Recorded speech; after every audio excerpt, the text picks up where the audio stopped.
रात के 11 बज चुके थे।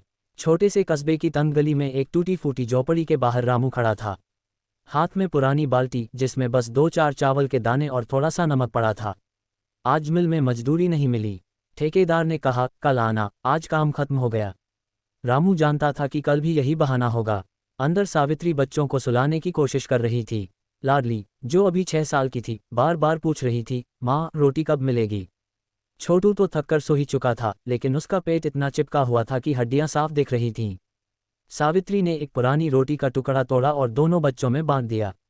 खुद ने कुछ नहीं लिया। रामू अंदर आया। उसकी आंखें लाल थीं। आज कुछ नहीं मिला, उसने धीमी आवाज में कहा।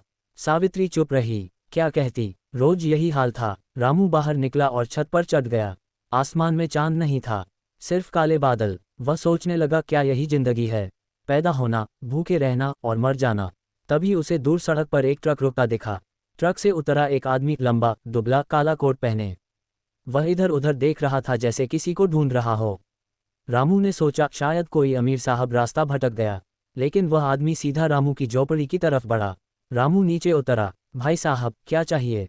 रामू ने पूछा। आदमी ने मुस्कुराते हुए कहा, मैं मिल वाला हूँ, गरीब मिल वाला, नाम है श्याम। मुझे एक साथी चाहिए जो भूखे सायों को समझ सके। रामू हक्का बक्का रह गया। भूखे साए? हाँ, श्याम ने कहा, जो लोग भूख से मर रहे हैं लेकिन जिनकी परछाइयाँ अभी भी जिंदा हैं। मैं उन्हें बचाना चाहता हूँ। तुम्हारे जैसा कोई चाहिए जो सच में भूख समझता हो। रामू की आंखों में आंसू आ गए। मेरे पास तो कुछ भी नहीं, बच्चे भूखे सोए हैं। श्याम ने जेब से एक छोटा सा थैला निकाला। उसमें चावल, दाल, आलू और थोड़ी सी सब्जी थी। आज रात खा लो, कल मिल पर आना, वहाँ काम नहीं, लेकिन कुछ ऐसा है जो जिंदगी बदल सकता है। रामू थैला लेने से हिचकिचाया, लेकिन सावित्री ने बाहर आकर थैला थाम लिया। रख लो रामू, बच्चे मर रहे हैं। उस रात झोपड़ी में पहली बार 4 लोगों ने पेट भरकर खाना खाया। रामू सोच रहा था, क्या ये सपना है या सच में कोई गरीब मिल वाला आया है। सुबह रामू मिल की तरफ चल पड़ा। पुरानी चीनी मिल जो सालों से बंद पड़ी थी। लोहे के बड़े बड़े गेट पर जंग लगी हुई। बाहर कोई नहीं था। रामू ने हल्के से दरवाजा खटखटाया। अंदर से वही आवाज आई, आजा भाई रामू। दरवाजा खुला। अंदर अंधेरा था, लेकिन बीच में एक छोटा सा कमरा जल रहा था। श्याम वहां बैठा था। सामने एक पुरानी मेज जिस पर कुछ कागज, एक पुरानी किताब और एक लाल डायरी पड़ी थी। बैठ, श्याम ने कहा। यह मिल चीनी नहीं बनाती अब, ये भूखे सायों की मिल है। रामू समझ नहीं पाया। मतलब? श्याम ने डायरी खोली। उसमें सैकड़ों नाम लिखे थे। हर नाम के आगे एक तारीख और एक छोटी सी कहानी। ये सब वो लोग हैं जो भूख से मर गए, लेकिन उनकी परछाइयाँ आज भी घूम रही हैं।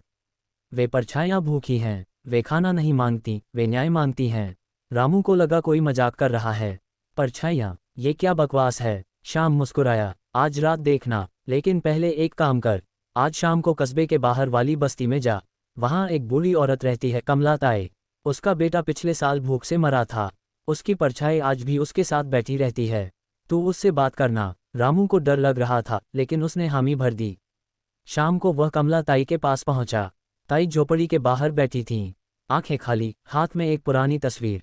रामू ने पूछा, ताई आप ठीक हो? ताई ने कहा, मेरा बेटा रोज रात को आता है, बैठता है, कुछ नहीं बोलता, बस देखता रहता है। मैं जानती हूँ वो भूखा है, लेकिन मैं क्या करूँ, मेरे पास तो कुछ है ही नहीं। रात हुई। रामू ताई के पास ही बैठ गया। आधी रात को एक हल्की सी परछाई दिखी। सच में दिखी, एक पतली लंबी परछाई जो ताई के बेटे जैसी लग रही थी। वह धीरे धीरे ताई के पास आए और उनके पैरों के पास बैठ गई। रामू की सांस रुक गई। श्याम अचानक वहां प्रकट हुआ। उसने परछाई की तरफ देखा और कहा, अब तू समझ गया। ये भूखे साए हैं, ये मर चुके हैं, लेकिन भूख ने इन्हें छोड़ा नहीं। रामू कांप रहा था। अब क्या करेंगे? श्याम बोला, कल मिल में आ, हम इन्हें आज़ादी देंगे, लेकिन इसके लिए तुझे अपना सबसे बड़ा डर छोड़ना होगा। अगली रात रामू फिर मिल पहुंचा। इस बार कमरे में और लोग थे, 5-6 आदमी और औरतें, सब गरीब। सबके चेहरे पर वही उदासी जो रामू के चेहरे पर थी। श्याम ने सबको एक गोल घेरे में बिठाया।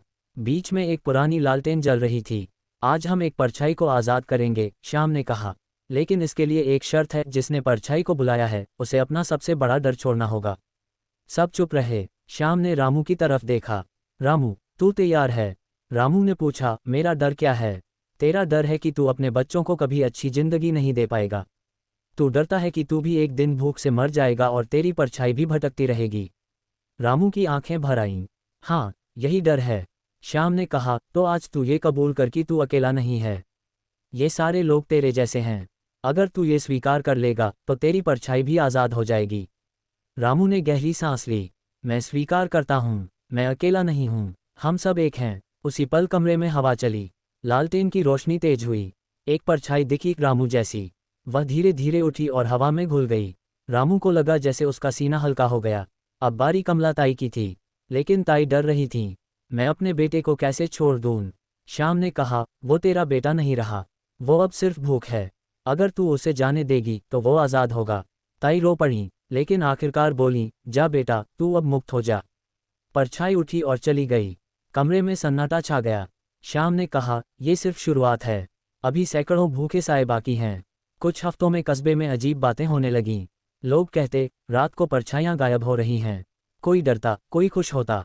रामू अब हर रात मिल जाता। वहाँ लोग आते, अपनी कहानियाँ सुनाते, अपना डर बताते, और फिर परछाइयाँ आज़ाद होतीं। एक रात एक नया आदमी आया, नाम था करीम। वह मजदूर था, लेकिन उसकी परछाई सबसे खतरनाक थी। वह परछाई गुस्से से भरी थी। वह चीजें तोड़ती, लोगों को डराती। करीम बोला, मैंने कभी किसी का बुरा नहीं किया, फिर मेरी परछाई इतनी क्रोधित क्यों है? श्याम ने कहा, क्योंकि तूने कभी अपनी भूख को गुस्सा नहीं बनने दिया। तूने चुपचाप सहा, अब वो गुस्सा बाहर आ रहा है। उस रात सब ने मिलकर करीम की परछाई को घेरा। सब ने अपनी अपनी कहानियां सुनाई। सब ने कहा, हम सब भूखे हैं, हम सब दुखी हैं, लेकिन हम अकेले नहीं। धीरे धीरे परछाई शांत हुई, फिर वह हल्की होकर गायब हो गई। करीम रो पड़ा। पहली बार उसने खुलकर रोया। अब मिल का नाम फैलने लगा। दूर दूर से लोग आने लगे, लेकिन साथ ही खतरा भी बढ़ा। अमीर लोग, ठेकेदार, पुलिस, सबको शक होने लगा कि ये क्या चल रहा है। एक रात ठेकेदार खुद मिल आया। उसके साथ 4 आदमी थे। ये सब बंद करो, ठेकेदार चिल्लाया। लोग काम छोड़ रहे हैं, ये जादू टोना है। श्याम मुस्कुराया, ये जादू नहीं, ये सच है। ठेकेदार ने हंसकर कहा, सच? सच तो ये है कि भूख रहेगी ही, दुनिया ऐसे ही चलती है। उसी रात ठेकेदार की अपनी परछाई मिलके बाहर दिखी। वह भी भूखी थी, लेकिन वो परछाई अमीरी की भूख से पैदा हुई थी, लालच की भूख। अंतिम रात थी। मिल के बाहर सैकड़ों लोग जमा थे। गरीब, मजदूर, किसान, औरतें, बच्चे, सबकी परछाइयां इकट्ठी हो रही थीं। आसमान में अजीब सी चमक थी। श्याम बीच में खड़ा था। आज आखिरी रात है, उसने कहा। आज हम सब मिलकर अपनी भूख को आज़ाद करेंगे। लेकिन याद रखना, भूख कभी खत्म नहीं होती, हम बस उसे जीत सकते हैं, एक दूसरे के साथ। रामू आगे आया। उसने कहा, मैंने सीख लिया, भूख अकेले की नहीं होती, ये हम सब की है। आज से मैं किसी को भूखा नहीं सोने दूंगा। एक एक कर सब ने अपना डर छोड़ा। परछाइयाँ उठीं, हवा में घुलीं, रोशनी फैली। मिल का पुराना चिमटा एकदम चमक उठा, जैसे कोई नई शुरुआत हो।